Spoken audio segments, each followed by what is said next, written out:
신년주일에 주님께서 주신 말씀은 여호수아 1장 1절부터 9절까지 말씀입니다. 제가 하나님의 말씀을 받들어 있습니다. 여호와의 종 모세가 죽은 후에 여호와께서 모세의 수종자 눈의 아들 여호수아에게 말씀하여 이르시되 내 종 모세가 죽었으니 이제는 이 모든 백성과 더불어 일어나 이 요단을 건너 내가 그들 곧 이스라엘 자손에게 주는 그 땅으로 가라. 내가 모세에게 말한 바와 같이 너희 발바닥으로 밟는 것은 모두 내가 너에게 주었노니 곧 광야와 이 레바논에서부터 큰 강 곧 유브라데 강까지 해쪽 속에 온 땅과 또 해지는 쪽 대해까지 너희의 영토가 되리라. 내 평생에 너를 능히 대적할 자가 없으리니 내가 모세와 함께 있었던 것 같이 너와 함께 있을 것임이라. 내가 너를 떠나지 아니하며 버리지 아니하리니 강하고 담대하라는 내가 그들의 조상에게 맹세하여 그들에게 주리 한 땅을 이 백성에게 차지하게 하리라. 오직 강하고 극히 담대하여 나의 종 모세가 내게 명령한 그 율법을 다 지켜 행하고 우로나 좌로나 치우치지 말라. 그리하면 어디로 가든지 형통하리니 이 율법책을 내 입에서 떠나지 말게 하며 주야로 그것을 묵상하여 그 안에 기록된 대로 다 지켜 행하라. 그리하면 내 길이 평탄하게 될 것이며 내가 형통하리라. 내가 내게 명령한 것이 아니냐. 강하고 담대하라. 두려워하지 말며 놀라지 말라. 내가 어디로 가든지 내 하나님 여호와가 너와 함께 하느니라 하시니라. 아멘. 성도 여러분, 2026년 첫 새해 첫 주일에 이 자리에 함께 예배를 드리는 것이 은혜입니다. 어떤 분들은 몸이 아픈 채로 이 자리에 나오신 분도 계시고, 어떤 분들은 몸이 아프고 또 마음이 힘들어서 어려운 가운데서도 이 자리에 나와 예배를 드립니다. 새해가 되면 사람들은 흔히 이제는 좋아지겠지, 새해는 뭔가 달라지겠지 라고 우리가 말을 합니다. 하지만 솔직히 고백하면 달력 한 장이 바뀌었다고, 숫자 하나가 바뀌었다고 삶이 갑자기 달라지지는 않습니다. 12월 30일이 지나고 송구영심이 끝나고 아침에 눈을 떴는데 똑같은 날인 것 같습니다. 새해가 왔는지도 모릅니다. 허리는 여전히 아프고 병원 갈 날짜, 수술 날짜는 이미 잡혀 있기도 하고, 물가는 여전히 부담스럽고, 자녀는 여전히 나의 기도 제목으로 남아있고, 여전히 내가 해야 할, 처해야 할 일들이 여전히 남아 있습니다. 성도님 여러분, 새해는 현실이 사라지는 시간이 아닙니다. 새해는 현실을 안고 다시 출발하는 시간입니다. 그래서 오늘 하나님은 우리에게 내 형편이 얼마나 좋아졌느냐, 너는 얼마나 준비가 되었느냐고 묻지 않습니다. 하나님은 오히려 우리에게 이렇게 묻습니다. 너는 나를 믿고 다시 한번 시작할 수 있겠느냐? 너는 나를 바라보며 새해를 다시 시작하겠느냐라고 하나님은 말씀하십니다. 성도님 여러분, 오늘 우리는 여호수아의 출발을 통해 어떻게 한 해를 시작해야 할지를 함께 나누기 원합니다. 여호수아 1장은 이스라엘 역사 가운데 가장 무거운 장 중에 한 장입니다. 40년 동안 광야를 이끌었던 지도자 모세가 죽었습니다. 이스라엘 백성에게 모세는 단순한 지도자가 아니었습니다. 하나님을 직접 만났던 사람, 홍해를 가른 사람, 율법을 받은 사람, 백성의 모든 원망과 불평을 감당했던 사람이었습니다.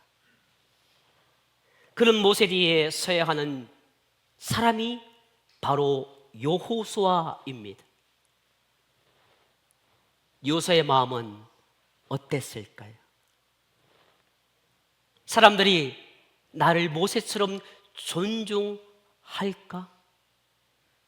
내가 이 무거운 책임을 감당할 수 있을까?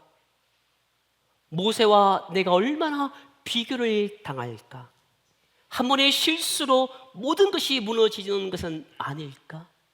저는 이 본문의 모세와 같은 마음을 압니다. 제가 이것이 부임하고 7년이 지난 그런 시대인데 불구하고 지금까지도 이곳에 계셨던, 오해하지 마십시오, 그분의 이야기가 계속해야 됩니다. 하물며 40년 동안 모세가 이스라엘 백성을 이끌고 그 수많은 백성들과 함께 홍해를 가르며 기적을 보았던 그 모세가 죽고 난 뒤에 여호수아가 그 자리를 대신하니 얼마나 힘들었을까요? 얼마나 많은 사람의 이야기가 있었을까요? 얼마나 무슨 일을 할 때마다 모세와 비교당했을까요? 게다가 현실은 더 무겁습니다.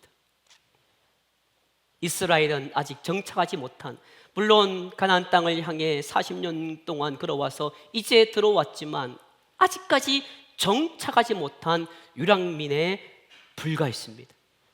그런데 요단강은 가로막혀 있습니다. 건너편에는 성벽으로 둘러싸인 가나안 땅이 존재합니다. 그곳에는 장대와 같은 그 가나안 족속이 이미 자리를 차지하고 있습니다. 하나님이 주신 사명과 뜻은 분명한데 현실은 만만하지 않는 불안한 상황입니다. 이것이 여호수아의 자리였습니다. 성도 여러분, 우리도 지금 여호수아와 비슷한 자리에 있습니다. 몸이 예전 같지 않은데 하루하루 여전히 살아가야 합니다. 경제는 빠듯한데 책임은 줄지 않습니다. 자녀들은 점점 커가고 때로는 자녀들이 시집 장가 가는데도 불구하고 마음은 더 놓이지 않습니다. 한국교회를 바라보면 가정과 나라와 세상도 여전히 불안한 시대에 우리는 살아갑니다. 바로 이때 하나님께서 여호수아에게 하신 말씀이 오늘 우리에게도 그대로 들려옵니다. 하나님은 여호수아에게 5절에서 이렇게 말씀하십니다. 내가 모세와 함께 있었던 것 같이 너와 함께 있을 것임이니라.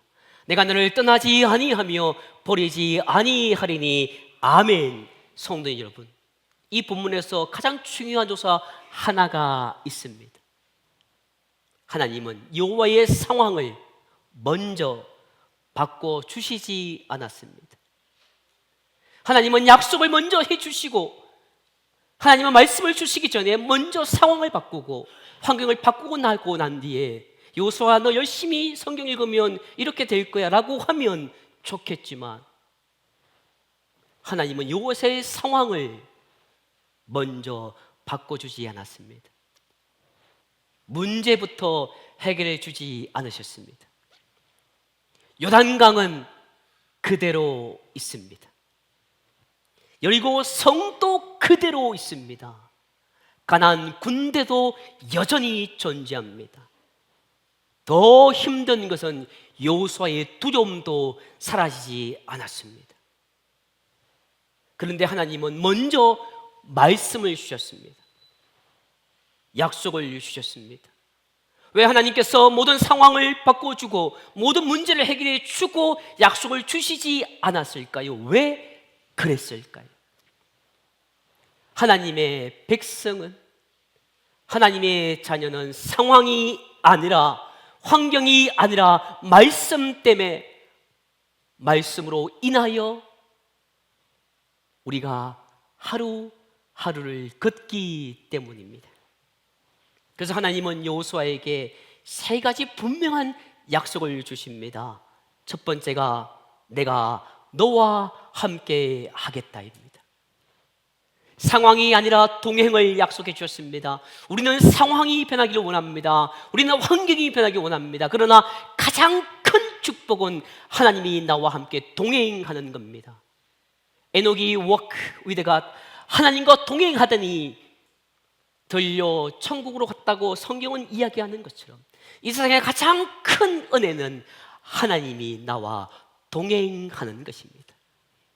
그리고 두 번째, 여호수아에게 내가 너를 떠나지 않겠다고 말씀합니다. 힘들 때도, 흔들릴 때도, 실패의 순간에도 떠나지 않겠다는 약속입니다. 세상은 어떻습니까? 마치 배터리를 사용하고 그 배터리가 다 되면 버리는 것처럼 우리는 쉽게 사람을 버립니다.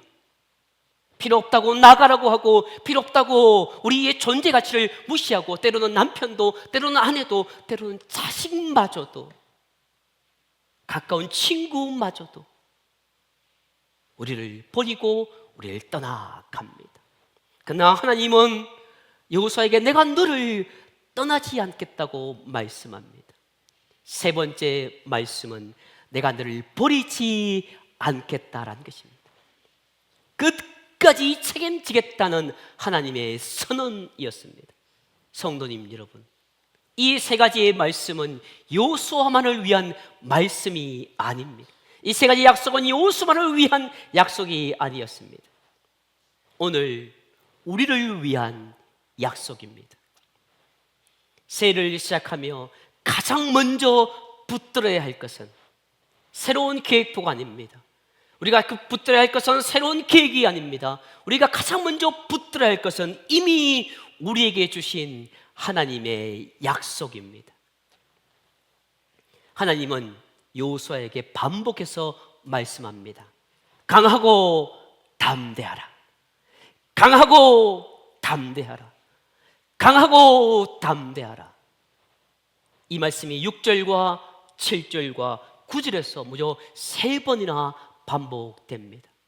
여러분, 여호수아가 누굽니까? 여호수아가 하늘에서 뚝 떨어진 존재입니까? 여호수아도요, 하나님이 기적을 보았던 사람입니다. 홍해가 갈라지고 만나와 매척을 벌였던 그 기적의 현장에 있었던 사람이 여호수아입니다. 정탐꾼 시절에 그 누구보다도 갈렙과 함께 그는 하나님을 외쳤던 사람입니다. 그런데 그에게 하나님은 강하고 담대하라고 말합니다. 왜일까요? 왜 그렇게 여호수아에게 계속해서 강하고 담대하라고 왜 그렇게 말씀하셨을까요? 여호수아가 그만큼 두려워하고 있었기 때문입니다. 담대하다란 말은 이미 담대하고 있다란 뜻이 아니겠지요. 이 말씀은 하나님 보시기에 이미 여호수아가 걱정하고 있고 불안하고 있음을 하나님 보았던 것입니다. 이미 그가 담대하지 않다는 증거입니다. 그런데 주목할 점이 있습니다.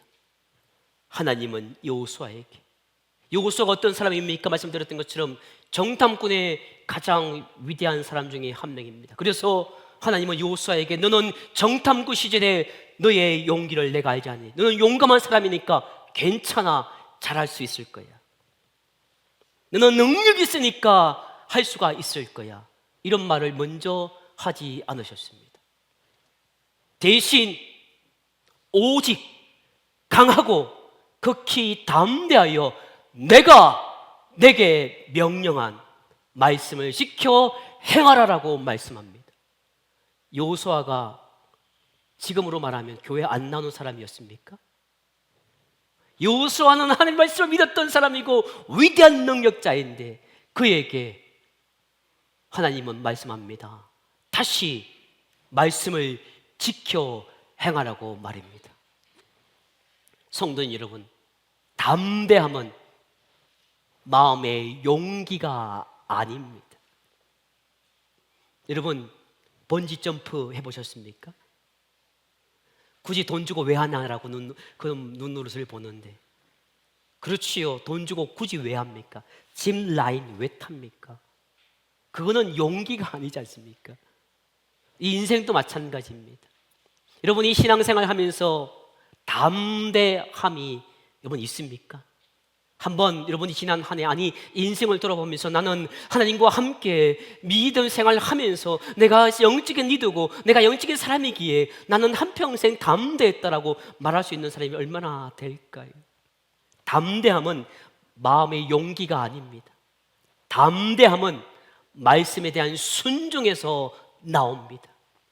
그래서 여호수아에게 너는 말씀으로 돌아가라고 말했던 것입니다. 8절 말씀입니다. 이 율법책을 내 입에서 떠나지 말게 하며 주야로 그것을 묵상하여 그 안에 기록된 대로 다 지켜 행하라. 그리하면 내 길이 평탄하게 될 것이며 내가 형통하리라. 아멘. 그렇습니다. 말씀을 읽고 묵상하고 순종하는 삶을 살아가는 것이 담대함의 비결입니다. 말씀을 붙들고 한 걸음 내디딜 때 하나님은 그 다음 길을 열어주십니다. 성도 여러분, 우리에게 필요한 것은 대단한 믿음이 아닙니다. 매일 말씀 앞에 서는 신실함입니다. 믿음은 상황이 좋아질 것이라고 기대하는 것이 아닙니다. 믿음은 교회당에 앉아 있는 것이 믿음이라고 말할 수 없는 것입니다. 믿음은 상황이 그대로 있지만, 환경은 그대로 있지만 하나님의 약속을 붙드는 것이 믿음입니다. 9절 말씀은 새해를 살아갈, 아니 우리 인생을 살아감에 있어서 가장 중요한 중심 구절입니다. 내가 어디로 가든지 내 하나님 여호와가 너와 함께 하느니라. 아멘. 성도 여러분, 이 짧은 한 구절 말씀에서 우리가 기억해야 할 한 부분이 있습니다. 그것은 어디로 가든지라는 부분입니다. 하나님은 주일 예배 시간에만 계시는 분이 아닙니다. 예배당 안에만 계시다가 예배가 끝나면 우리를 혼자 저 세상 속에서 살아가도록 내버려 두시는 분이 아닙니다. 우리가 집으로 돌아가는 길에도, 부엌에서 밥을 지을 때에도, 병원 대기실에서 차례를 기다릴 때에도, 시장이나 마트를 오가며 장을 볼 때도, 잠자리에 누워 이런저런 걱정으로 잠 모르는 이루는 밤에도, 자녀 문제로 잠을 자지 못하고 밤잠을 설치되는 그 시간에도 하나님은 조용히 그러나 분명하게 우리와 함께 계십니다. 그래서 우리의 소망은 환경이 아닙니다. 우리의 소망은 하나님의 약속에 있습니다. 그래서 우리의 힘은 상황에서 나오지 않습니다. 형편이 좋아져서 소망이 생기는 것이 아닙니다. 좀 나아졌다고 이제 살만하다고 희망이 나오는 것 아닙니다. 문제가 다 해결되어서 믿음이 생기는 것 아닙니다. 문제가 해결되어지고 상황이 좋아지면 그 믿음이 잠시 잠깐이지만 또 상황이 나빠지면 우리의 믿음은 제자리로 돌아가게 되어져 있습니다. 우리가 소망을 품을 수 있는 이유는 약속하신 하나님이 우리와 함께 여전히 계시기 때문입니다. 사람들은 말합니다. 인간적이지요. 상황이 좋아지면요, 내가 이렇게 하겠습니다. 내가 당신이 열심히 하면 뭐 좋아지면 하겠습니다. 무슨 소리이십니까? 상황이 좋아지지 않으면 하나님의 약속이 우리에게 주어지지 않는 것 아닌데 불구하고 우리는 자꾸 상황 탓을 하고 환경 탓으로 돌립니다. 그런데 그 모든 환경 속에서도 우리는 오늘 또 이 자리에 있고 새로운 하늘을 바라보며 소망을 품을 수 있는 이유는 하나님이 여전히 나와 함께 하시기 때문입니다. 이 하나님을 믿고 약속을 붙들고 우리는 이제 2026년의 일상의 자리로 살아가야 합니다. 그렇다면 이 말씀을 우리의 하루의 삶 속에서 어떻게 살아낼 수 있을까요? 그저 오늘 설교 말씀 듣고 한 귀로 흘리고 한 귀로 흘려보내는 그런 인생이 아니라 어떻게 이 약속의 말씀을 붙잡고 이 2026년 한 해를 살아낼 수 있을까요? 어렵게 생각하지 않으셔도 됩니다.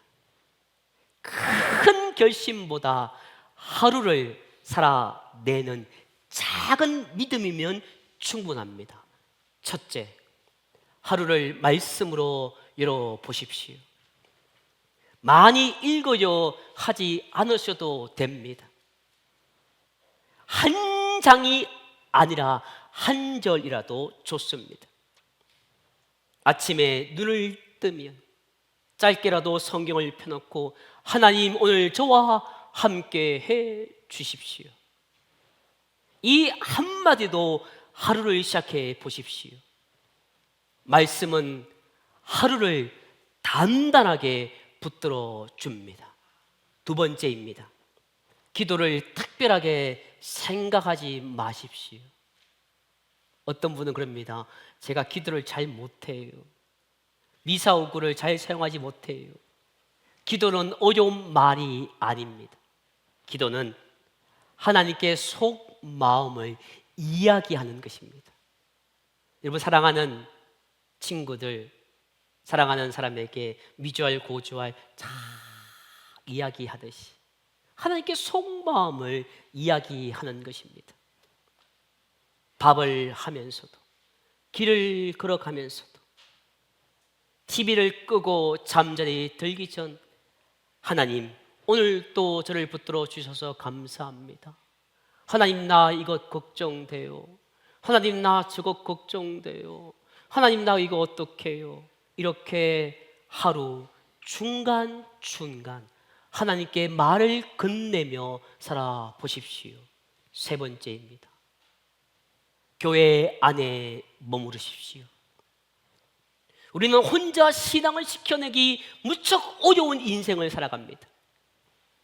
진주영락교회는 서로 얼굴을 압니다. 이름을 부르며 아프면 함께 걱정하고 기쁘면 함께 웃는 가족 같은 공동체입니다. 가능한 만큼 예배의 자리를 지키시기 바랍니다.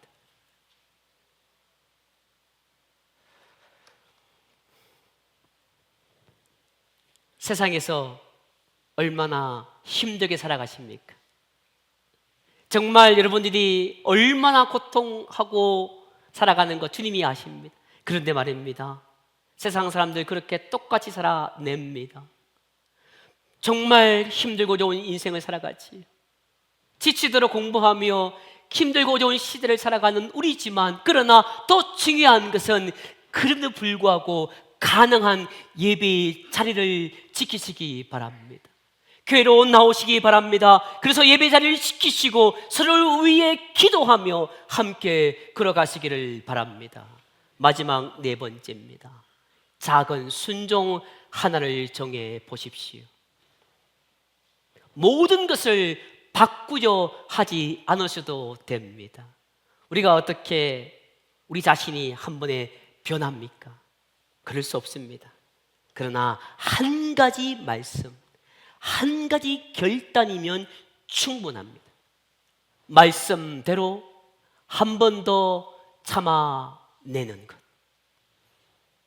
한 번 더 용서해 보는 것, 한 번 더 기도해 보는 것, 이 작은 순종 하나가 한 해의 방향을 결정할 것입니다.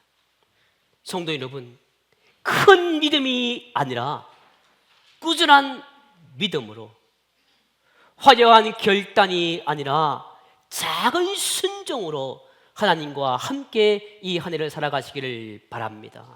성도님 여러분, 이제 2026년이라는 한 해가 우리 앞에 놓여 있습니다.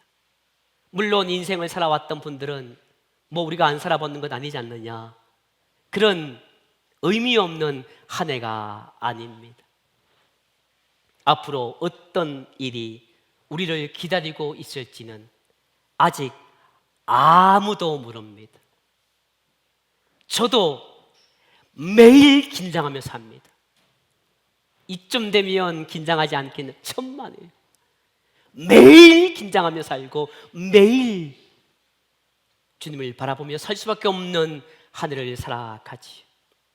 기쁜 날도 있을 것이고 마음이 무거운 날도 있을 것이며 웃을 날도 있겠지만 울 날도 있을 것입니다.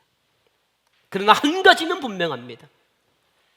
우리가 이 길을 혼자 걷지 않는다는 사실입니다. 하나님께서 우리에게 말씀합니다. 내가 너와 함께 하겠다고 말씀합니다. 이 약속 하나면 충분합니다. 이 약속을 마음에 품고 두려움보다는 믿음으로, 걱정보다는 소망으로, 그리고 무엇보다도 혼자가 아니라 함께 이 새해를 시작하십시오. 하나님은 올 한 해도 여러분의 걸음을 지켜보실 것입니다. 힘들 때 곁에 계실 것입니다. 외롭다고 느껴질 때도 여러분을 떠나지 않으실 것입니다. 그러니 너무 걱정하지 마십시오. 그러니 너무 두려워하지 마십시오. 하나님을 믿고 오늘 하루를 살아내십시오. 그리고 그 하루하루를 모아 하나님과 함께 2026년을 살아가시기를 주님의 이름으로 축복합니다. 기도하시겠습니다. 이 시간 함께 기도하기 원합니다. 우리의 마음을 열고 우리 입술을 열어 기도하기 원합니다. 하나님, 어떤 형편 속에서도 우리와 함께 하신다는 약속을 믿고 두려움 대신 믿음으로 2026년을 살아가게 해달라고 이 시간 간절히 하나님께 기도합니다.